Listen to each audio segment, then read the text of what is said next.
नमस्कार, आप देख रहे हैं पॉलिटिकल आइडिया और मैं हूं प्रदीप कुमार। मित्रों, एक कहावत है, सर मुराते ही ओले पड़े। ठीक है, लगातार तेजस्वी यादव के साथ कुछ न कुछ समस्याएं घटती जा रही है। एक तरफ आप देख रहे थे कि जिस प्रकार से बिहार में इस वर्ष चुनाव होना है और उस चुनाव के संदर्भ में जितने भी सर्वे एजेंसियां सर्वे कर रही थी, चाहे वो सी वोटर का हो चाहे और कई एजेंसियों ने किया है यहाँ सर्वे, उसमें हर सर्वे में तेजस्वी यादव मुख्यमंत्री पद के लिए जो उम्मीदवार के रूप में नंबर 1 पर चल रहे थे। नंबर 1 पर चल ही नहीं रहे थे, बल्कि नंबर 2 पर जब नीतीश कुमार थे तो उनसे लगभग 14-15% का अंतर था। ये बात साबित करता है कि तेजस्वी यादव की लोकप्रियता के आधार पर सबसे अधिक लोकप्रिय अगर मुख्यमंत्री पद का उम्मीदवार कोई है तो तेजस्वी यादव है। लेकिन इस बात में कोई दो मत नहीं है कि एनडीए ने भी अभी तक अपना मुख्यमंत्री पद का उम्मीदवार घोषित नहीं किया है। कोई दो मत नहीं है। हाँ, यह बात एनडीए ने कही है कि चुनाव नीतीश कुमार के नेतृत्व में लड़ेंगे, लेकिन चुनाव के बाद कौन मुख्यमंत्री बनेगा ये एनडीए ने भी अब तक घोषित नहीं किया है। आपको याद होगा अमित शाह ने पहली बार जब उनसे पूछा गया एक न्यूज चैनल के कॉन्क्लेव में कि बिहार में अगला मुख्यमंत्री कौन होगा, तो उन्होंने कहा कि चुनाव जीतने के बाद, परिणाम आने के बाद मुख्यमंत्री पद पर विचार होगा। लगातार चिराग पासवान भी दावा कर रहे हैं, अपनी दावेदारी की बात कर रहे हैं। ये बात चिराग पासवान बहुत चालाकी से कहते हैं कि भाई हम लोग चुनाव लड़ेंगे नीतीश कुमार के नेतृत्व में, लेकिन चुनाव के बाद का क्या, उस पर चुप्पी साध जाते हैं। इस पर विचार होगा, आगे विचार होगा। अपने बारे में भी बोलते हैं कि मुझे बिहार बुला रहा है, दिल्ली में मन नहीं लगता। साथ ही वैसी स्थिति लगभग महागठबंधन में भी है। महागठबंधन में अंतर एक क्या है और यहाँ एनडीए में कि एनडीए में जो केवल नीतीश कुमार की पार्टी के अलावा जितने भी लोग हैं, जितने भी दल हैं, वो कोई नहीं चाहता कि नीतीश कुमार दोबारा मुख्यमंत्री बने अब। लेकिन महागठबंधन में ऐसी स्थिति नहीं है। महागठबंधन में तेजस्वी यादव का अगर कोई एक विरोधी, जो व्यक्ति नहीं चाहता कि तेजस्वी यादव को मुख्यमंत्री पद का उम्मीदवार बनाया जाए, तो केवल एक नाम है, वो नाम है राहुल गांधी का, कांग्रेस पार्टी का। कांग्रेस के अलावे और जितने भी घटक हैं महागठबंधन में, चाहे वो वीआईपी हो, मुकेश सहनी की पार्टी, वो तो खुद डिप्टी सीएम बनने की उम्मीद लगा के बैठे हैं, सपना पाल कर बैठे हैं। अब उनका सपना कितना पूरा होता है ये कहना मुश्किल है। पहले तेजस्वी यादव का तो मुख्यमंत्री का सपना पूरा हो जाए। खैर, दूसरे नंबर पर आते हैं सीपीआई-एमएल। कोई दिक्कत नहीं है तेजस्वी यादव को मुख्यमंत्री मान लेने में। सीपीआई, सीपीएम, पशुपति पारस की पार्टी, किसी को कोई दिक्कत नहीं है, केवल कांग्रेस पार्टी को दिक्कत है। कारण क्या है, ये बात समझने की जरूरत है कि कारण क्या है। तो दो कारण महत्वपूर्ण है। एक तो कारण है परिस्थिति, वर्तमान में जो परिस्थिति है, और दूसरा कांग्रेस की इस परिस्थिति का फायदा उठा लेने की एक, आप कह सकते हैं, अदमित इच्छा। कांग्रेस को इस बात का एहसास हो चुका है कि बिहार में समाज के कई वर्ग ऐसे हैं जो तेजस्वी यादव को मुख्यमंत्री बनते नहीं देखना चाहते। कई वर्ग हैं ऐसे, और उन्हीं वर्गों को, और वो वर्ग ऐसा है जो बीजेपी के साथ भी नहीं जा सकता, जदयू के साथ भी नहीं जा, चूंकि बीजेपी के साथ जितने भी दल हैं उनके साथ जा नहीं सकता, लेकिन तेजस्वी को भी मुख्यमंत्री बनते हुए देखना नहीं चाहता। तो ऐसे जो समाज के वर्ग हैं उनके लिए, उनको एड्रेस करना चाहते हैं राहुल गांधी। दूसरा, राहुल गांधी के मन के अंदर एक बात और आई इस जनवरी से पहले तक कि अगर राहुल गांधी उस मतदाता समूह को जो भाजपा के साथ नहीं जाना चाहता और तेजस्वी यादव को भी मुख्यमंत्री नहीं बनाना चाहता, इन दोनों वर्गों का वोट अगर कांग्रेस के पास लेने का स्वर्णिम मौका है। अगर कांग्रेस नहीं अपने साथ ले पाई तो फिर वो वोट बिहार में एक तीसरी शक्ति के उदय का कारण बनेगा। और वो तीसरी शक्ति बन रहे थे प्रशांत किशोर, और प्रशांत किशोर की क्षमता से कांग्रेस पार्टी और राहुल गांधी दोनों अवगत है। क्योंकि कई ऐसे राज्य में हैं, प्रशांत किशोर की सहायता से कांग्रेस पार्टी ने भी चुनाव जीता। आपको याद होगा पंजाब में कैप्टन अमरिंदर सिंह की जब सरकार बनी थी तो प्रशांत किशोर ने मदद किया था। वैसे उत्तर प्रदेश के विधानसभा चुनाव में प्रशांत किशोर कांग्रेस को नहीं जिता पाए, क्योंकि प्रशांत किशोर ने कहा भी उसके बारे में कि वहाँ पर न कांग्रेस के पास नीति थी, न नेता था, न नेतृत्व था, कुछ न संगठन था, कुछ भी नहीं था, तो इसीलिए वहाँ कोई फायदा नहीं हुआ।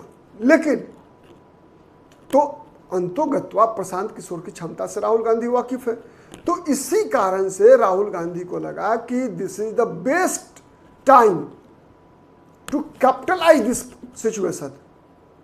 तो इसीलिए राहुल गांधी के थिंक टैंक में लगातार ये विचार विमर्श चल रहा है कि करना क्या चाहिए। अब तक वो लोग कोई निष्कर्ष पर नहीं पहुंच पाई है कांग्रेस की थिंक टैंक।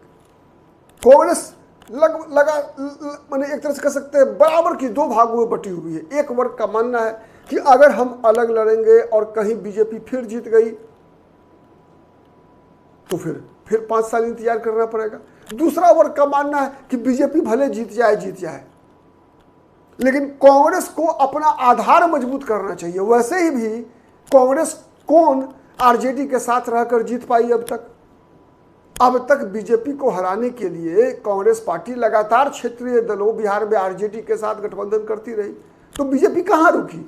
जो चाहे केंद्र हो चाहे राज्य हो, जो बीजेपी चाहती थी वो तो हो ही गया। तो इसीलिए राहुल गांधी को ऐसा लगता है कि ये जो मतदाता वर्ग है उसमें कौन कौन है, तो सबसे पहला नंबर आता है मुसलमानों का।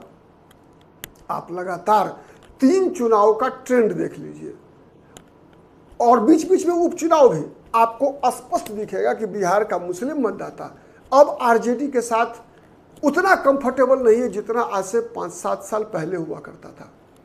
और इसकी शुरुआत हुई 2019 के लोकसभा चुनाव से,